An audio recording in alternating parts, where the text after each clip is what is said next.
publicano, né? Que ele foi do samaritano, perdão, que ele foi quem acudiu aquele viajante que estava ali ferido, e o sacerdote, o levita passaram de largo. Então, hoje em dia não é diferente. O que rege nossa vida, ou o que tem de reger nossa vida, é o amor. E o que nós fazemos para provarmos esse amor ao nosso próximo, para distinguirmos realmente que nós somos cristãos? Muitas vezes nós somos postos à prova esse amor que nós temos com Cristo, né? Como o irmão Jabson falou no discurso passado, quando nós somos afligidos, nós queremos reagir imediatamente. Então, que nós tenhamos esse amor, que nós propaguemos esse amor, que nós conquistemos almas para Jesus por esse amor, entendeu? Que nossa distinção, nós sermos a luz do mundo, nós sermos o sal da terra, o que vai distinguir isso é o amor. Que nós tenhamos amor, que nós propaguemos esse amor, que nós professemos esse amor de Jesus Cristo. Ao nós lembrarmos o que Jesus fez por nós, né, que foi até falado na lição da escola essa semana, que Jesus, Deus, Ele se fez homem, se humilhou por amor a você, por amor a mim. Então, se nós meditarmos, irmãos, saímos das letras e formos meditar de coração no que Deus fez, no que Jesus fez por nós, uma prova de amor inexorável dessa. Ele, todo-poderoso, que a misericórdia dele é a razão de nós não termos sido consumidos. Ele poderia, com uma simples palavra, ele poderia extinguir tudo. Com uma simples palavra, ele poderia extinguir tudo, mas não. Ele veio à terra, se humilhou como ser humano, foi humilhado, foi execrado, foi morto em morte de cruz, a pior morte na época, para nos salvar. Isso é um amor muito grande. Nós temos histórias de amor, no decorrer da história, que pessoas gastam todo as suas forças, as suas energias em demonstrar amor, né? Uma grande demonstração de amor, alguns dizem que a maior prova de amor de um homem por uma mulher foi o Taj Mahal, né? Shahjahan, o imperador naquela época da Índia, ele construiu aquele monumento, né, que passou quase 30 anos para ser construído, para provar o seu amor por uma mulher. E nós falhamos, meus irmãos, em demonstrar o nosso amor por Jesus Cristo, porque é muito fácil nós demonstrarmos esse amor, né? Jesus falou que nós temos que amar uns aos outros, assim como Ele nos amou. É isso que vai nos distinguir, é isso que vai dizer que você é cristão, é isso que vai dizer que eu sou cristão. É perdão, é amor, é carinho, é compreensão, é amparo, é suporte. Isso é que distingue o cristão. E a partir daí, a princípio daí, é que nós vamos fazer as outras necessidades, as outras obrigações que a palavra de Deus nos obriga a fazer. Mas sem amor, nada do que nós fizermos, sem amor, nada do que nós profetizarmos, proferirmos, não tem sentido, não vale nada. É como o próprio texto de Coríntios fala, é como um simples sino que toca e o som se esvai, não serve de nada. Então, que nós tenhamos esse amor, primeiro para com Deus, depois para com o nosso próximo, e amor próprio também. Okay? Que essa semana que inicia-se agora no domingo, que amanhã os irmãos já estão no labor, no seu trabalho, que os irmãos a partir de amanhã, quando saírem de casa, ore a Deus e peça a Deus um coração mais amoroso, um coração mais companheiro, para que nós façamos nossa parte. Nós não podemos mudar o mundo, mas nós podemos começar a mudar as nossas vidas. Amém? Vamos ouvir agora um louvor especial. Os irmãos fiquem em adoração e logo após o louvor especial, o irmão Jabson vai trazer a pregação. Amém?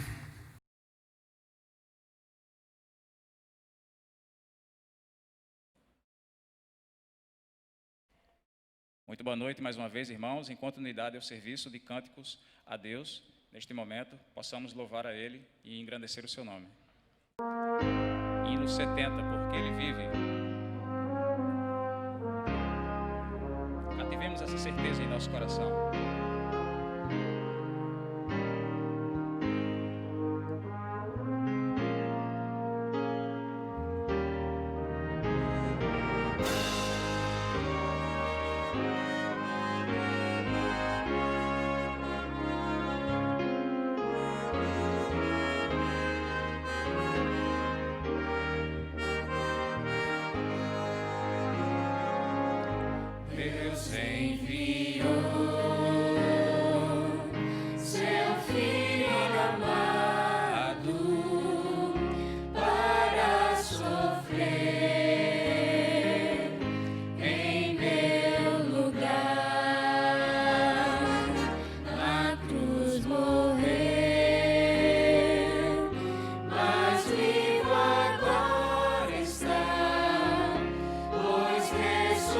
e para sempre viverá.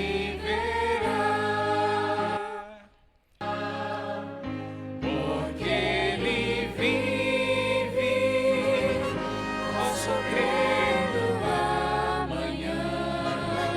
Porque Ele vive, temor não há. Eu sei que minha vida não será mais vã, pois meu futuro em suas mãos agora está. Quão grato é viver com Cristo e desfrutar seu doce amor. E certo está de sua proteção nos dias calmos ou nas horas de aflição. Porque Ele vive, posso crer no amanhã. Porque Ele vive, temor não há. Eu sei que minha vida não será mais vã, pois meu futuro em suas mãos agora está. E quando enfim chegar a hora de aqui cessar o meu viver, não temerei, pois Cristo vivo está. E eu viverei, pois vida nova me dará. Porque Ele vive, com a certeza do amanhã.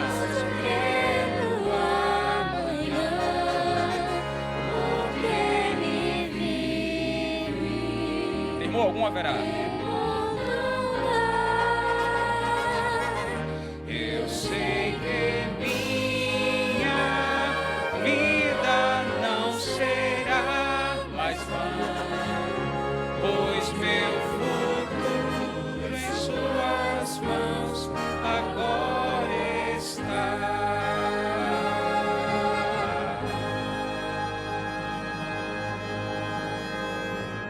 Amém. Não somente agora, mas hoje, para todos sempre, em nome de Cristo Jesus. Porque Ele vive, sentimento esse que devemos cultivar diária, contínua e constantemente, não somente para motivarmos a nós mesmos, mas aqueles que Deus faz com que sejamos nós instrumentos para espelhá-lo, fazer com que cativado seja o coração de toda e qualquer pessoa esta que posto seja em nosso campo de visão espiritual, trajeto esse evangelístico que Deus a nós concede. Um segundo hino, para que possa assim honrarmos, engrandecermos o nome da pessoa, nosso Rei e Salvador Jesus, 150, agora também prestaremos tal serviço a esse de cânticos a Ele.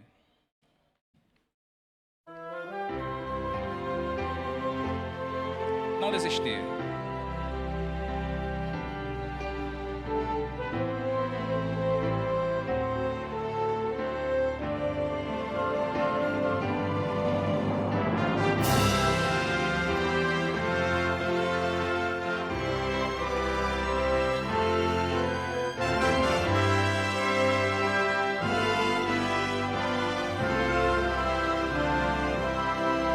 Dias há, nem sei em que triste te sentes, sem ter esperança e prazer.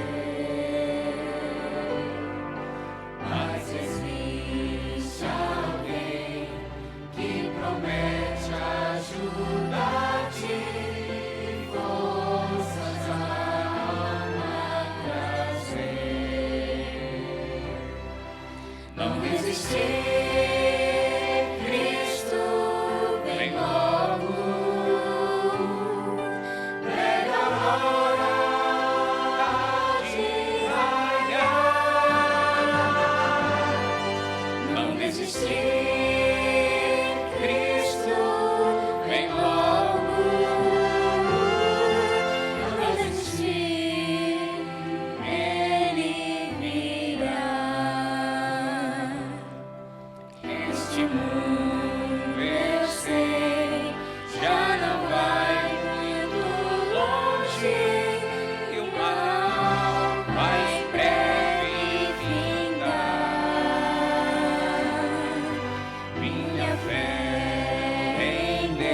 Amém, meus irmãos. Que louvores lindos, né, para a nossa meditação e nós adorarmos a Deus. Como eu falei no início, irmãos, hoje vai se encerrar o Sermão do Monte, né? A série que o irmão Jabson está proferindo aqui e que de muito valia foi para nós essa série. E hoje nós vamos ouvir a pregação sobre o próximo, né, sobre o amor. É o que rege a vida. Deus é amor, é o que rege o cristão, o que diferencia o cristão, né? Muitos de nós perguntam como diferenciar um adventista, como diferenciar um cristão? É pela roupa que usa? É por guardar o sábado? É por respeitar os mandamentos de Deus? É por pregar o evangelho? Não, meu irmão.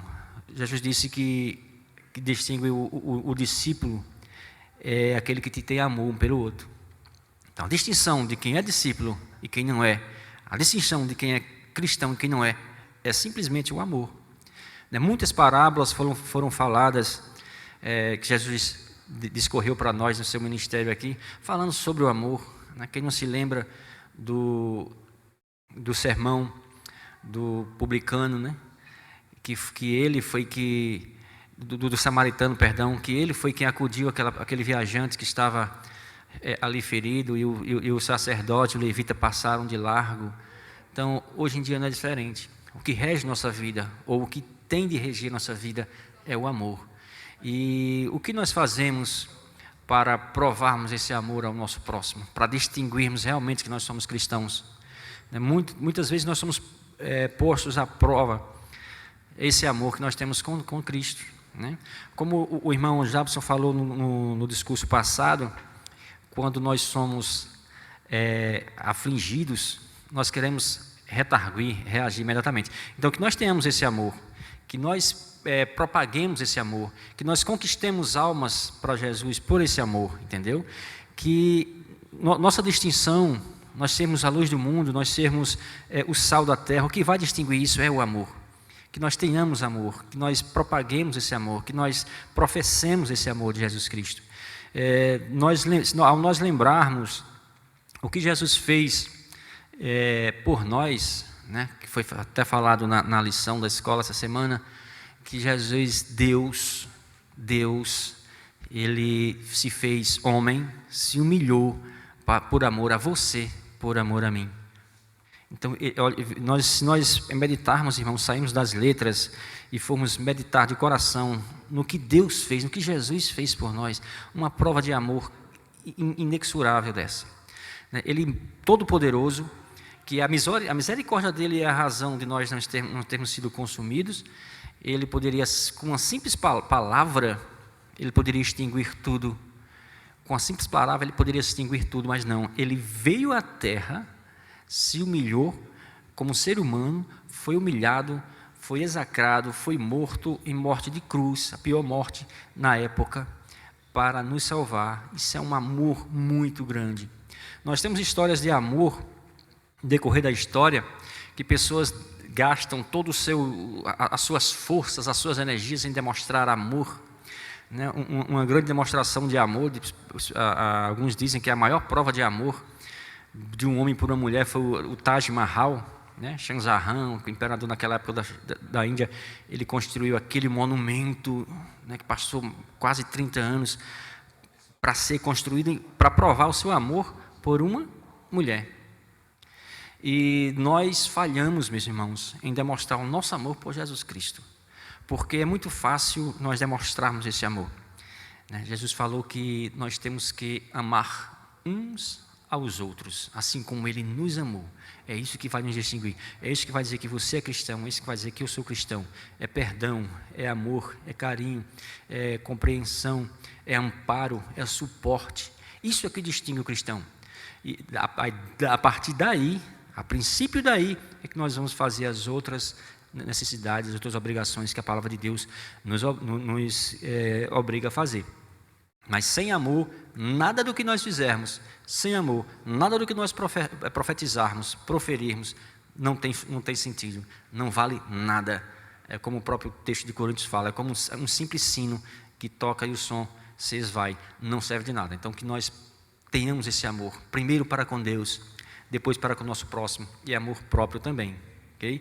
Que essa semana que inicia-se agora no domingo, que amanhã os irmãos já estão no labor, no seu trabalho, que os irmãos, a partir de amanhã, quando saírem de casa, ore a Deus e peça a Deus um coração mais amoroso, um coração mais companheiro, para que nós façamos nossa parte. Nós não podemos mudar o mundo, mas nós podemos começar a mudar as nossas vidas. Amém? Vamos ouvir agora um louvor especial. Os irmãos fiquem em adoração e logo após o louvor especial, o irmão Jabson vai trazer a pregação. Amém?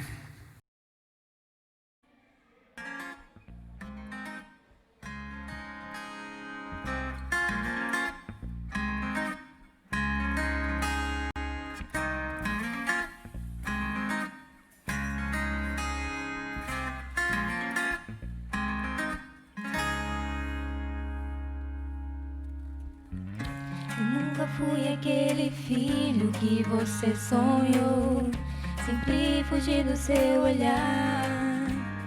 Mas cada vez que me lembrava do seu imenso amor, eu começava a chorar.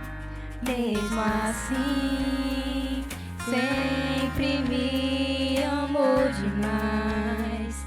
Na vergonha do meu erro me acolheu, junto para o lado seu, me escolheu. Em cada passo que eu der, em cada estrada que eu trilhar, todo caminho que escolher, a sua mão me guiará.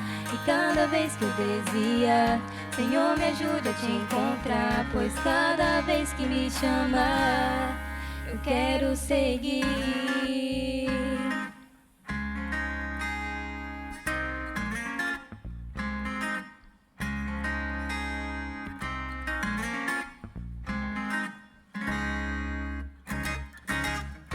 Mesmo quando eu esqueço que o Senhor falou, Tua palavra mostrará. Sigo em frente caminhando com muita oração, pra desse vale escapar. Mesmo ali, sei que cuidará de mim. Faça chuva ou faça sol, sempre estarás junto a me amparar, me iluminar. Em cada passo que eu der, em cada estrada que eu trilhar, todo caminho que escolher, a sua mão me guiará. E cada vez que eu desviar, Senhor, me ajuda a te encontrar, pois cada vez que me chamar, eu quero seguir, sabendo que tudo posso em seu poder. Escolher olho crer, debaixo de suas asas quero estar. Cada passo que eu der, em cada estrada que eu trilhar, todo caminho que escolher, a sua mão me guiará. E cada vez que eu desviar, Senhor, me ajude a te encontrar, pois cada vez que me chamar, eu quero seguir. Em cada passo que eu der, em cada estrada que eu trilhar, todo caminho que escolher, a sua mão me guiará. E cada vez que eu desviar, Senhor, me ajude a te encontrar, pois cada vez que me chamar, eu quero seguir.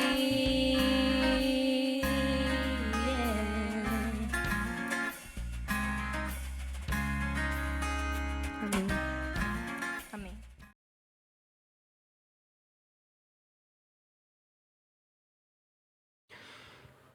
Olá, muito boa noite para você que está em casa nos assistindo.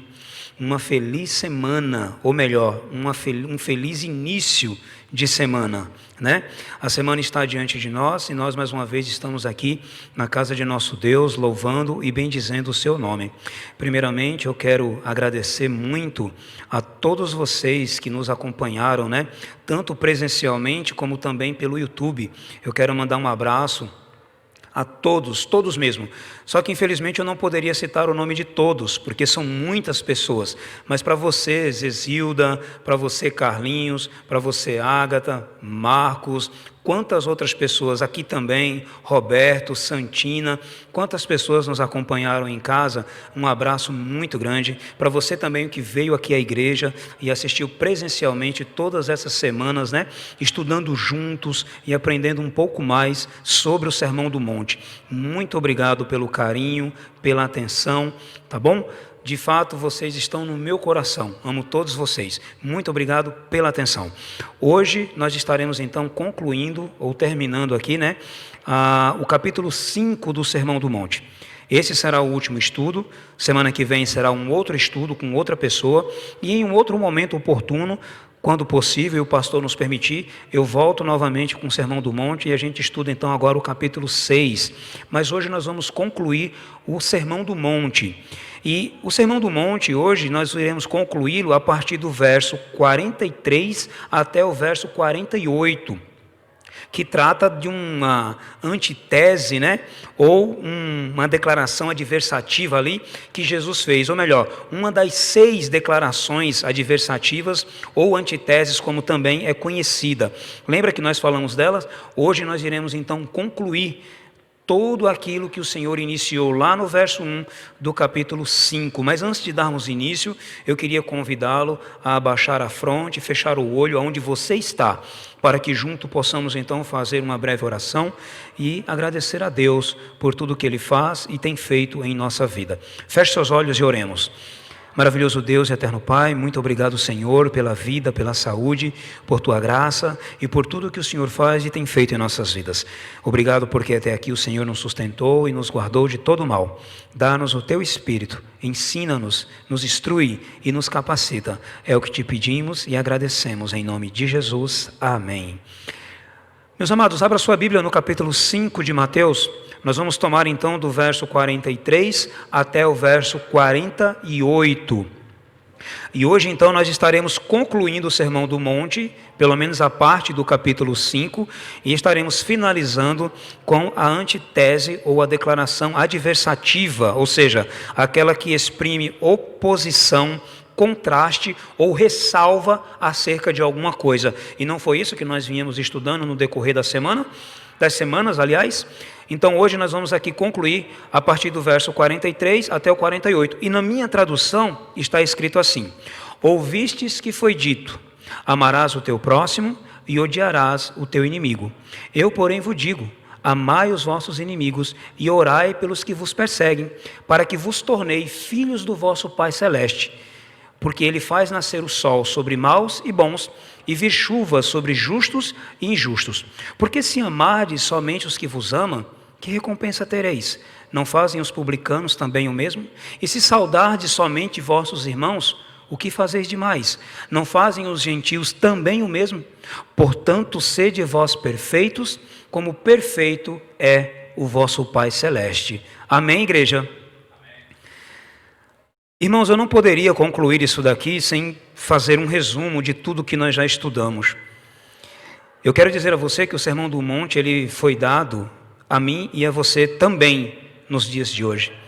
O Sermão do Monte são instruções práticas e simples de um verdadeiro cidadão celestial. Jesus nos ensina aqui que devemos primeiro transformar a nossa vida, reconhecer que somos falhos, pecadores, para que então nós venhamos a andar com Cristo em submissão, de maneira subserviente à sua vontade. Dos versos 3 até o verso 11, nós estamos falando então das bem-aventuranças, onde Jesus normatiza e deixa bem claro os padrões de um cidadão celestial. E Jesus então vai dizer para mim e para você que bem-aventurados são os humildes de espírito, porque deles são o reino dos céus. Bem-aventurados são os que choram, bem-aventurados são os mansos, bem-aventurados são os que têm fome e sede de justiça, bem-aventurados são os pacificadores, bem-aventurados são os puros de coração, bem-aventurados os misericordiosos, e bem-aventurado é você quando perseguido por causa da justiça de Cristo. Jesus, ele deixa bem claro que nós devemos nesses momentos nos alegrar e nos exaltarmos, porque grande será o nosso galardão nos céus, porque assim também perseguiram os profetas que viveram antes de vós. Aqui então Jesus deixa bem claro quais eram os padrões de um cidadão celestial. Primeiramente, ser humilde, reconhecer o quanto ele é falho, pecador e necessita da misericórdia de Cristo. E depois, algumas outras coisas das quais nós já estudamos. Do verso 12 até o verso 16, Jesus ele faz uma declaração em uma época onde anteriormente homens como Sócrates, Platão e Aristóteles afloraram as mentes daquela época. Ali entre eles também tinham os saduceus, ali tinham os fariseus, ali tinham os escribas, homens cultos e conhecedores da palavra de Deus. Mas Cristo, em meio a todos esses homens tão inteligentes, tão sábios, que viveram e que viviam, não olhou para eles, mas olhou para uma classe humilde, pobre, inculta e completamente abandonada e negligenciada pela sociedade, tratada com desdém. É para eles que Jesus olha e diz assim: olha, não estes, mas vocês são o sal da terra e a luz do mundo. Que extraordinário, não é, amados? A missão que Cristo dá a nós é que em meio a uma sociedade caída e pecaminosa, vivendo em estado de putrefação e em trevas absoluta, Jesus diz que não eles, mas nós, e somos o sal e a luz da terra. Não eles, mas nós temos os padrões morais que a sociedade necessita e precisa para viver em submissão ao nosso Deus. Quando nós olhamos do verso, então, 17 ao verso 20, Jesus faz uma declaração contrária ao que o mundo pensa. Não pensem que vim revogar a lei e os profetas, não vim revogar, mas cumprir. O mundo ensina que Jesus agora é a graça e que a lei não precisa mais. Jesus, em alto e bom tom, diz que não, que tudo que ele pregar de agora por diante estará em plena conformidade com o Velho Testamento, com a lei de Deus, com a Torá escrita por Moisés. E Jesus ele ainda afirma dizendo que até que o céu e a terra passem, símbolos de permanência, nenhum i ou um tio jamais passaria da lei até que tudo estivesse cumprido.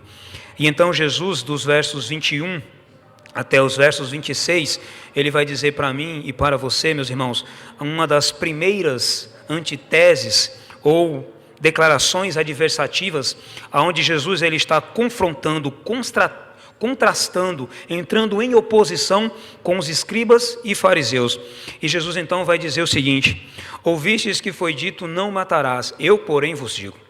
Assim Jesus vai então diferenciar o ensinamento dos fariseus do verdadeiro ensinamento judaico e da lei mosaica. Ou seja, Jesus no Sermão do Monte, ele não ampliou o Sermão do Monte como algumas pessoas pensam. Não, ele veio fazer um contraste entre os falsos ensinamentos dos fariseus e dos escribas com que verdadeiramente a lei de Moisés ensinava, a lei mosaica ensinava.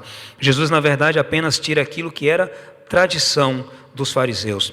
E ele diz: os fariseus ensinam que apenas um homicídio é de fato um pecado e redarguido pela lei como matar. Mas eu vos digo que a partir do momento que você cria ódio, mágoa e encoleriza-se contra seu irmão, já o matou. Vou além. Se você também falar palavras frívolas, palavras tolas e vãs, humilhando e pisando em seu irmão, você também o matou. Se nós pensarmos como os fariseus, nós seremos tentados a acreditar que podemos fugir da lei. Mas a lei não é apenas escrita em pedras de maneira externa, mas escritas nas tábuas de nossos corações de maneira interna. Ou seja, nós não podemos fugir da lei de Deus. Dos versos 27 até o verso 32, Jesus ele vai fazer uma declaração dizendo: não adulterarás. E aqui nós estudamos e vimos que haviam dois pensamentos. Um pensamento era da escola de Shammai, mais conservadora. Outro pensamento era da escola de Hillel, uma escola mais liberal. A escola de Shammai se aproximava do que realmente Deuteronômio 24 falava, mas a escola de Hillel dizia que você poderia divorciar-se de sua mulher por qualquer motivo. E Jesus confronta tudo isso dizendo: não é assim, porque desde o princípio Deus os criou homem e mulher, e assim os fez. E quando Deus os uniu no jardim do Éden, eles se tornaram uma só carne. E aquilo que Deus uniu, não separe o homem. Mas o homem, por causa da dureza de seus corações, estavam dando carta de divórcio às suas esposas por qualquer motivos banais, por qualquer coisas, homens duros de coração. Do verso 33 até o verso 37, Jesus chama a atenção para um falso ensinamento dos fariseus sobre juramentos. Eles diziam que podiam jurar por qualquer coisa desde que cumprisse o seu juramento. E fazia distinção entre juramentos e juramentos. E Jesus vem dizer a eles que eles estão errados em seus pensamentos e nos seus ensinamentos. Que o juramento pode ser sim feito, mas não em nome de coisas criadas ou qualquer tipo de criatura, que se você for fazer um juramento, o faça de maneira solene, mas o faça em nome do seu Deus, tendo a certeza de que naquele momento Ele olha diretamente para você. Dos versos 36 ao 42, nós estudamos um pouco semana passada sobre ouvistes que foi dito olho por olho, dente por dente. E eu acredito que aqui nós tiramos um pouquinho das dúvidas, daquele falso pensamento de que se de fato Deus deu essa lei, é assim: eu furei teu olho, tu agora vai ter que furar o meu, não é verdade? Mas não é bem assim. Nós vimos de que esse mandamento não foi dado a homens comuns, à sociedade, de maneira individual, mas dado aos magistrados e juízes, para que eles então julgassem da maneira correta, mesmo peso e mesma medida, e que eles não excedessem na justiça e também não fossem omissos para causar ira nas pessoas que assim ouviam e recebiam. Mas nesse momento agora nós vamos falar um pouquinho a respeito de um outro acontecimento aqui, de uma outra antitese. No caso, essa aqui é a última, é a sexta das antiteses que nós venhamos aqui estudando e fazendo algumas exposições a respeito. E ela começa dizendo: ouvistes que foi dito, amarás o teu próximo e odiarás o teu inimigo. Quando você olha para a lei mosaica, lembrando que nós sempre fizemos, desde o começo, o pensamento mosaico ou judaico daquela época, o que a lei mosaica ensinava, o ensinamento dos fariseus e o ensinamento de Jesus acerca do mesmo. Quando nós olhamos para esse texto dizendo: ouvistes que foi dito, amarás o teu próximo e odiarás o teu inimigo, em nenhuma parte da Escritura do Velho Testamento ou mesmo do Novo, você vai encontrar esse tipo de informação justapostas, ou seja, colocadas uma do lado da outra. Não vai encontrar um versículo onde uma está do lado da outra. Isso de fato não existe. Quando olhamos então para o ponto histórico aqui, e entender um pouco mais sobre o próximo no pensamento judaico e no pensamento dos fariseus, primeiramente eu quero dizer a você que quando um judeu olhava para esse termo, amar o próximo, primeiro que eles não tinham o próximo como nós hoje temos, devido à revelação do Evangelho para nós. E como é que o judeu entendia essa questão do próximo? De maneira errada. Por exemplo, para um judeu, ou para alguns judeus, pelo menos os escribas e os fariseus, e eles eram mais ainda conservadores ainda nesse ponto, eles entendiam da seguinte forma: o meu próximo não é prostituta, samaritanos, publicanos, esses não podem ser meu próximo. Entre esses também, treinadores de pombo, pastores de ovelhas, estes não podem cumprir os rituais de purificação do templo. Então, esses não podem ser o meu próximo.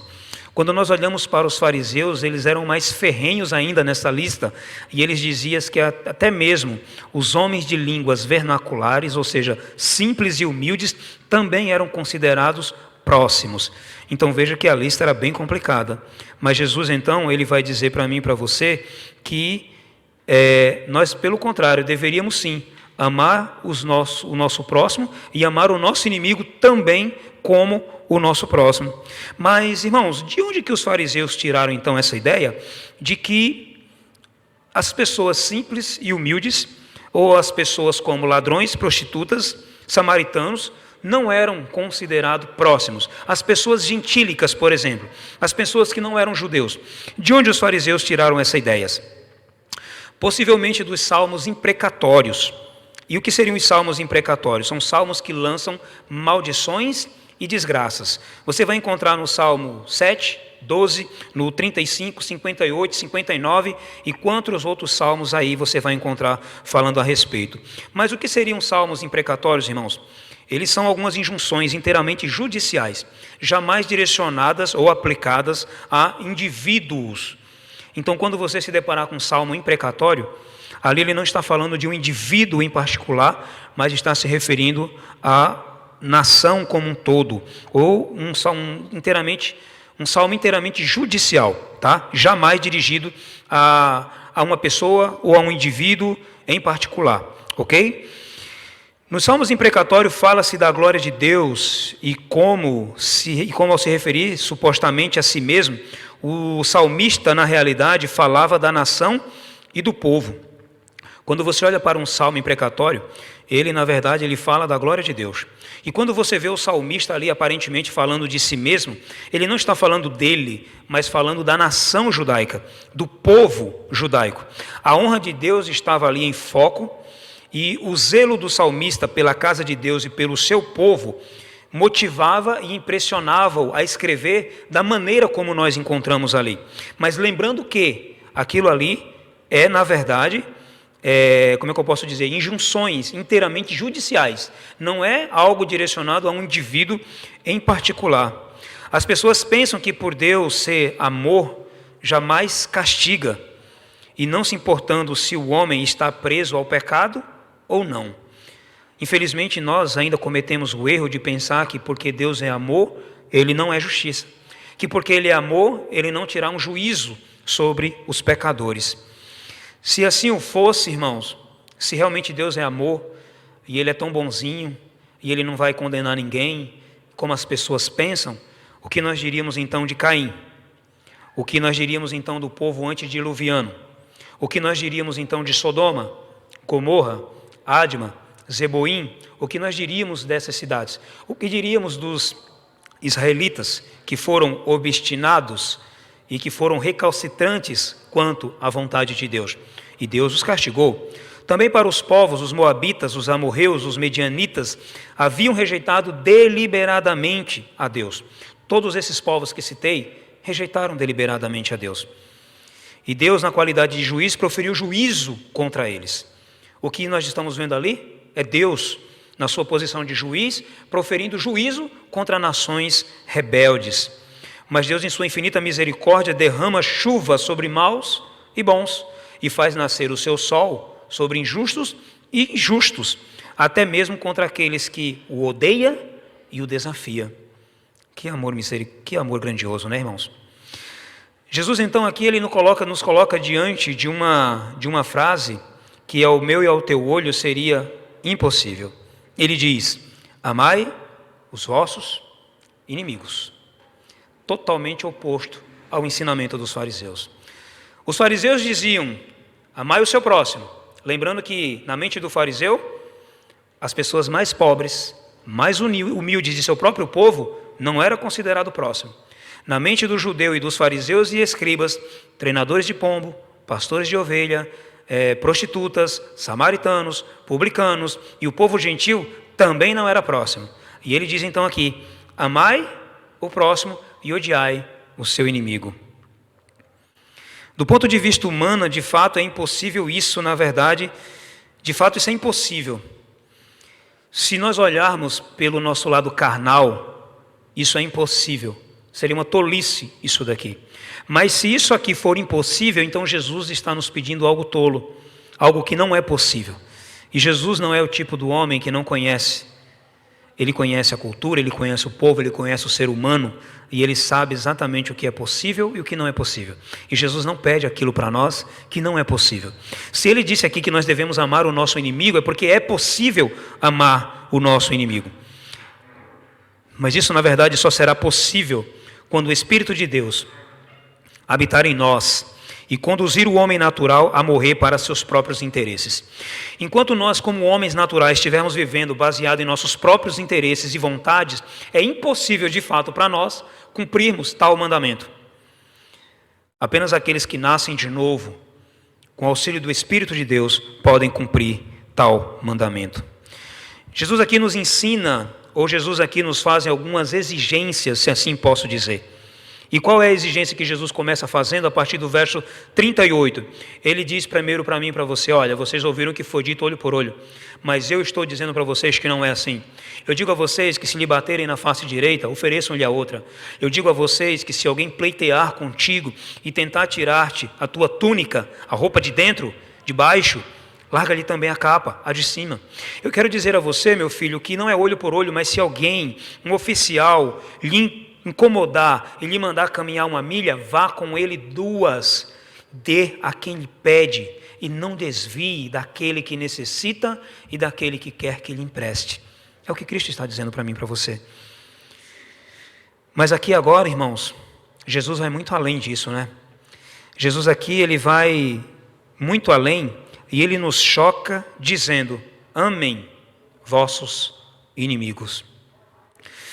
Possivelmente nós estamos aqui diante do mais elevado e exaltado ensinamento que alguém pode encontrar na Bíblia. Você entendeu o que eu disse?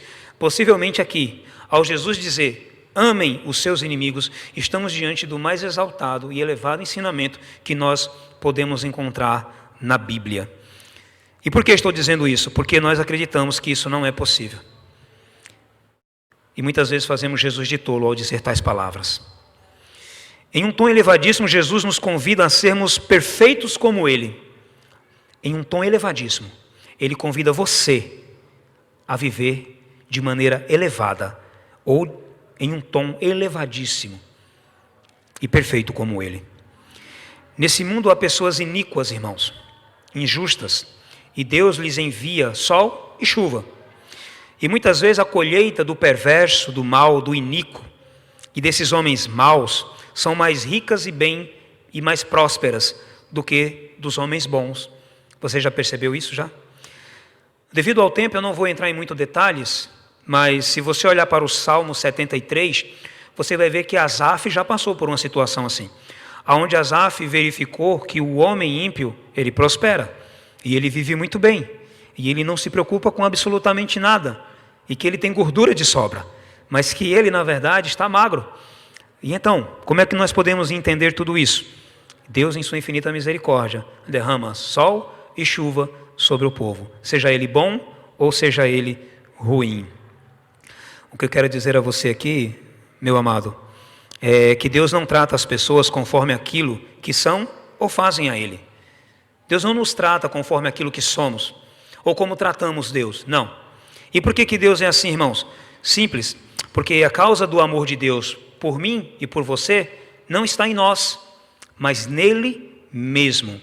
Entendeu? Eu vou repetir. A causa do amor de Deus por nós não está em nós, no que fazemos ou deixamos de fazer, mas nele. E é isso que consiste o amor de Deus. E Deus se deixa governar pelo seu próprio amor, e o qual é absolutamente desinteressado. Seu amor não depende de qualquer coisa que em nós exista. Se você conseguisse examinar o mais íntimo do seu coração, não encontraria nada que de fato agradasse a Deus. Nada. Mas amém, porque Deus ele não se deixa governar por isso, mas pelo seu amor. E mediante isso, Ele é capaz de nos perdoar e por sua infinita misericórdia nos dar a oportunidade de nos salvar.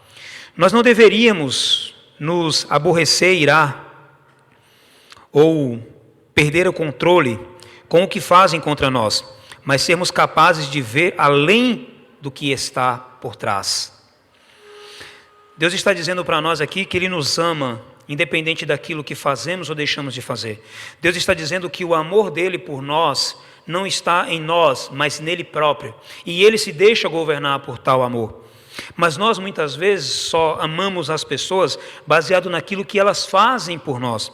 E aqui é que está o grande erro.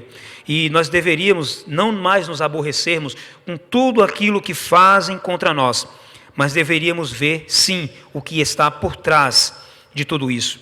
Mas como podemos ser como Deus em nossos relacionamentos e contato com as pessoas? De que maneira, então, nós conseguiríamos viver com as pessoas, em contato com elas, em relacionamento com elas, e de fato sermos como Deus, perfeitos como o nosso Deus é perfeito? De que maneira, ou o que Jesus está realmente tentando nos ensinar aqui? Jesus ensina de maneira muito simples, dizendo: bendizei os que vos maldizem. É o que ele diz. E o que seria bendizer os que vos maldizem? Trocando isso aqui por miúdos, é mais ou menos isso daqui, ó. Replicai com palavras gentis as palavras amargas. Sabe aquelas palavras amargas que foram proferidas contra você? Replicai-as, mas agora com palavras gentis àqueles que a proferiu. Não se coloque no mesmo nível que essas pessoas, mas pague o mal com golpes de bondade. É o que Jesus está nos ensinando. Jesus não está pedindo aqui para nós colocarmos o sol sobre nossa face, mas pagar o mal com golpes de bondade. Antes devemos agir com atos de benevolência com essas pessoas. Embora aquele agricultor que eu citei anteriormente talvez odeie a Deus e seja um homem pecaminoso, invejoso, injusto, mostrando-se rebelde contra Deus, Deus faz o seu sol nascer mesmo assim sobre ele e faz a chuva vir para que dê o fruto. E muitas vezes a colheita desse homem é mais próspera do que o homem bom, que clama e ora e busca e justo. Você entende isso, irmãos? Sua misericórdia é infinita e, acredito eu, incompreensível. E Jesus diz também: orem pelos que vos perseguem. Você percebe o tom elevado que Jesus nos conduz? Ao tom elevado que Jesus quer que eu e você venhamos a atingir? Quando formos perseguidos, devemos nos ajoelhar e falar primeiro conosco do que com Deus. Sabe aquela hora que você foi perseguido, ou melhor, que você está sendo perseguido no trabalho? Ou você está sendo perseguido até mesmo aqui na igreja por alguém? Ou você está sendo perseguido lá fora por algum motivo? Ao invés de abrir o berreiro chorando e clamando a Deus, você já parou para pensar que você deveria primeiro se ajoelhar e procurar lá no seu interior primeiro, antes de colocar isso diante de Deus e falar com Ele? Ao invés de nos tornarmos amargos e duros, procurando recuperar aquele terreno que nós perdemos, nós deveríamos lembrar de que quanto a todas as coisas, ou tudo, nós estamos debaixo e na presença de Deus. Simples assim. E nesse caso, então, nós poderíamos pensar pela seguinte razão, ou pelo seguinte ponto de vista: é algo em mim para que essa pessoa faça isso comigo? Será que o problema sou eu? Eu falei ou fiz algo contra essa pessoa para que ela me tratasse de tal maneira? Sim ou não? É uma pergunta que você deve se fazer. Ou então talvez você possa estar dizendo aqui: o que está envolvido nisso? Por que essa pessoa está falando tais palavras contra mim? O porquê que está acontecendo isso? O que está envolvido nesse assunto, nesse diálogo, nessa discussão, para que eu fosse tratado de tal maneira? Ou, melhor, e o mais provável, o que a está impulsionando para que ela haja dessa maneira contra mim? Então veja que aqui nós temos muitas coisas que nos perguntar antes de nos colocarmos diante de Deus. Deveríamos continuar meditando nisso e procurando respostas, até podermos ver a horrenda condenação a qual ela está sujeita.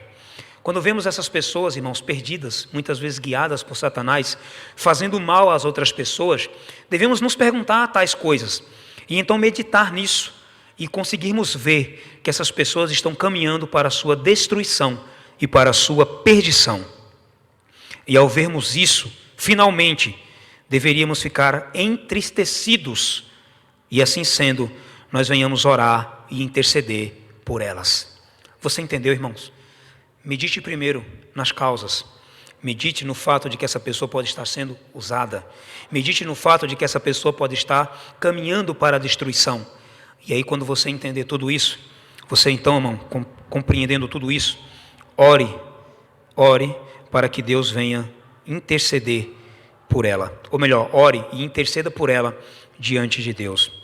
Mas de fato estamos orando por quem nos persegue ou por quem nos trata com desdém? Estamos de fato? Você pede a Deus por misericórdia para essas pessoas? Quando você é perseguido, você clama? Você pede a Deus por misericórdia para essas pessoas? Você pede a Deus para que Deus não as castigue? Você pede a Deus para que Deus abra seus olhos e elas enxerguem o caminho para qual elas estão indo? Quando você ora a Deus, você pede para que Deus a salve do inferno? Não? Pense bem. Deveríamos estar fazendo isso, clamando a Deus por misericórdia e pela vida dessas pessoas. Seria bom entendermos a diferença do que existe entre amar e gostar de alguém. Quando Jesus ele diz para mim e para você que nós devemos amar os nossos inimigos, é muito importante, ou de suma importância, entendermos o que é amar e o que é gostar. Jesus ele não disse aqui, gostem dos seus inimigos, ele disse, amai os vossos inimigos. E aqui existe uma diferença entre um e entre outro. Para nós, gostar é uma atitude mais natural do que amor.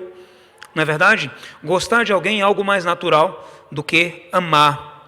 Nós não fomos convocados a gostar de todas as pessoas. Jesus aqui ele não nos deu um mandamento ou nos fez uma exigência a gostarmos de todas as pessoas. Porém, a ordem é, sim, amar a todos. E quando ele diz todos, ele está dizendo todos os meus próximos ou não próximos. Tanto aquele que está dentro da igreja, dentro do meu seio, da minha casa, ou aquele que está lá fora, ou aquele que me faz mal, ou aquele que não conheço. Então, gostar é uma coisa, amar é outra completamente diferente. E seria ridículo da parte de Cristo se ele nos pedisse tal coisa. Gostar aqui, isso depende muito de constituição física, depende do caráter da pessoa, depende do temperamento, depende daquilo que vemos, depende daquilo que ouvimos e depende de tantas outras coisas. Gostar está mais relacionado a um sentimento. Aqui não está em foco uma mera simpatia, e sim o amor aos nossos inimigos. Jesus não está pedindo para que você seja apenas simpático. Não estou falando aqui de um sentimento, algo sentimentalista. Estou falando literalmente de amar, independente do que ou quem. Talvez você esteja se perguntando aí, onde você está agora, nesse mesmo momento. É certo amar e não gostar? Sim, irmão. É isso que Deus nos ordena, que amemos as pessoas e a tratemos como se gostássemos delas. Independente de não amá-las, aliás, independente de não gostar delas, nós devemos amá-las e tratá-las como se gostássemos dela. Isso é amor. No amor está envolvido muito mais do que meros sentimentos. Para que você entenda o que eu estou lhe dizendo, eu quero lembrar você da parábola do bom samaritano. Você sabe e se recorda do ódio que existia entre samaritanos e judeus. E quando nós olhamos para a parábola do bom samaritano, nós vamos ver ali então esse ódio bem explícito. Ali nós vemos os homens ditos povo de Deus, que passaram de largo a um homem que estava caído à beira da estrada. Mas nós vemos então um samaritano que não mediu esforços em cruzar o caminho e ajudar um homem possivelmente judeu. Veja que esse homem ele não procurou saber a sua cor, se era branco, azul ou preto. Ele não procurou perguntar da sua raça, da sua nacionalidade. Ele não pediu o RG para ver de onde de fato aquele homem era. Ele não pediu também um atestado de antecedente criminal. Ele não pediu absolutamente nada. Esse homem era judeu, samaritano ou um gentil qualquer. Esse homem não perguntou, ele não se importou. Sabe por quê? Porque esse homem não foi aquele homem apenas por meros sentimentos, não foi movido por sentimentalismo. O que moveu aquele homem foi compaixão, empatia, amor por um ser humano que necessitava de sua ajuda, independente de sua raça, de seu povo, de seu credo, enfim. Hoje, muitas vezes, nós somos indiferentes às pessoas só em saber que elas são de outras denominações. Isso não é amor, irmãos. E o Cristo está nos dizendo o seguinte: eu não estou pedindo para que gostem deles, mas estou exigindo de vocês, como mandamento, amem vossos inimigos. Os fariseus tinham um elevado e severo padrão moral. Lembram? Nós já falamos sobre isso. Mas o que está em foco aqui é muito mais do que aquela modalidade de justiça farisaica. Ou seja, lembram no começo quando Jesus ele diz: se a vossa justiça não exceder a dos escribas e fariseus, de modo nenhum entrareis no reino dos céus. Irmãos, quando eu olho para isso, eu tremo diante disso, porque eu vejo o quanto eu ainda preciso crescer, aprender, para que a minha justiça exceda a dos escribas e dos fariseus. Mas Jesus aqui, irmãos, ele não está dizendo que o que está em foco aqui não é aquele elevado e severo padrão dos fariseus. O que Jesus está dizendo aqui, que está levando em conta aqui, não é aquela modalidade farisaica, não. Em primeiro lugar, trata-se de uma qualidade sem igual, que o distingue daqueles que não são cristãos.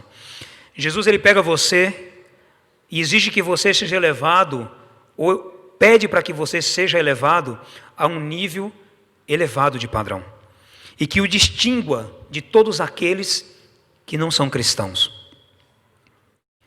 E então Jesus, ele vai dizer: porque se vocês amam somente aqueles que vos amam, quais são as recompensas que vocês terão? Quando eu olho para esse texto, irmãos, eu vejo que, de fato, é muito simples amar aqueles que nos amam. Retribuir com educação aqueles que nos tratam com educação. É muito fácil amar os que são da minha casa, os meus familiares, os meus irmãos queridos da igreja. Esses são muito fáceis de amar. Mas Jesus ele diz: se vocês de fato são cristãos, o que vocês fazem demais? Amando apenas os que vos amam. Amando apenas aqueles que amam vocês. Gostando apenas dos que gostam de vocês. Fazendo bem apenas os que fazem o bem a vocês. O que vocês estão fazendo demais? O cristão faz o que outras pessoas não fazem e vai além do que lhe é pedido. Ouviu o que eu falei? O cristão ele faz coisas que outros não fazem e ele vai além daquilo que lhe é pedido. O cristão, por definição, é um homem que se destaca na sociedade. E eu não estou falando aqui no sentido de gloriar-se, tá bom? Eu estou falando no sentido de que suas ações, suas atitudes, maneira de falar, de se vestir, como se porta com as pessoas, sua educação, seu respeito, tudo nele, tudo reflete o caráter de Cristo. E fazendo assim, ou sendo assim, é impossível esse homem não ser notado em uma sociedade pecadora e pecaminosa. Não havendo explicação segundo termos do homem natural, ou seja, como pode? Esse homem era assim e agora esse homem é assim. Cristo, em sua infinita graça e misericórdia, ele tem o poder de nos transformar, nos moldar e colocar em nossos corações padrões tão elevados quanto esse. Amem vossos inimigos. E quando Cristo diz isso, ele não está falando de que isso aqui é impossível, não. Ele está falando que qualquer um que se entregar a ele, que confiar nele, for batizado e conduzido pelo seu Espírito, pode sim cumprir o que ele está pedindo aqui. Amem vossos inimigos. E tudo isso não tem como explicar numa sala de aula. Não tem como fazer uma matemática para isso. Não tem como, irmãos. Não tem como. É sobrenatural.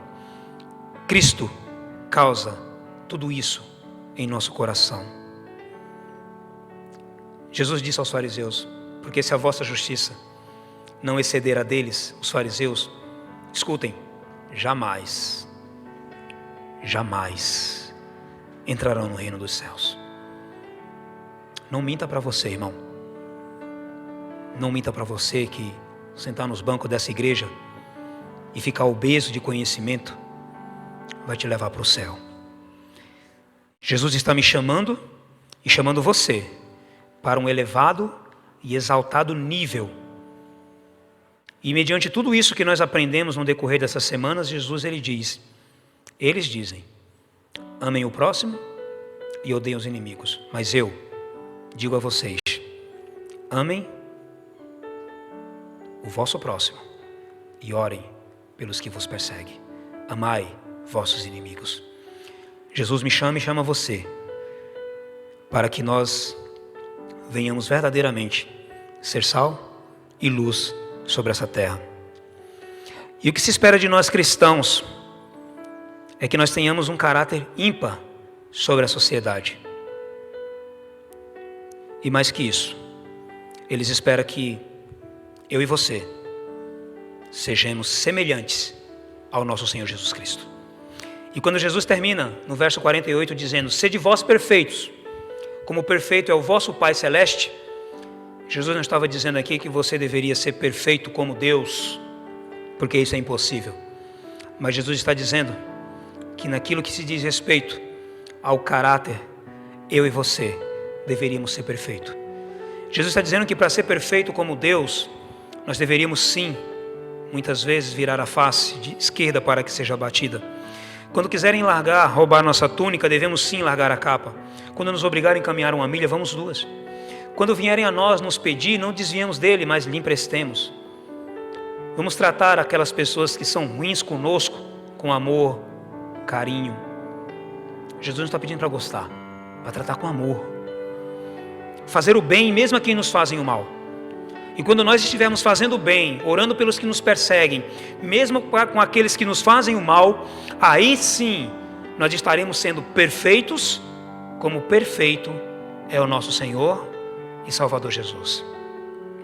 Mas enquanto você estiver retrucando, retalhando, pisando no calo, pagando na mesma moeda, você está muito longe de entrar aqui no que ele diz, sede perfeito, como perfeito é o vosso Pai Celeste. Nós estaremos mais parecidos com os fariseus e a sua justiça do que com aquilo que Cristo veio nos ensinar. Eu espero que esse Sermão do Monte, até aqui, ele tenha lhe ajudado, porque a mim sim, me ajudou muito a entender e compreender a vontade e as verdades contidas aqui, os ensinamentos preciosos para a minha vida, para moldar e transformar esse homem, para que esse homem aqui que vos fala hoje um dia, viva completamente para a honra e glória de Deus. Que Deus vos abençoe e vos guarde. Que Deus faça resplandecer o seu rosto sobre ti e tenha misericórdia de ti. E que sobre ti levante o seu rosto e te dê a paz.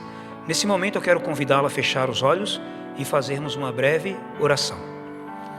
Grandioso Deus, eterno Pai, muito obrigado pela vida, pela saúde, por tua graça e por tua misericórdia. Nos ensina para que tudo que aprendemos no decorrer dessas semanas fique gravado em nosso coração. Nos ajuda a praticar e não apenas ser ouvinte. Perdoa nossas falhas e pecados. É o que nós lhe pedimos e agradecemos. Em nome de Jesus. Amém.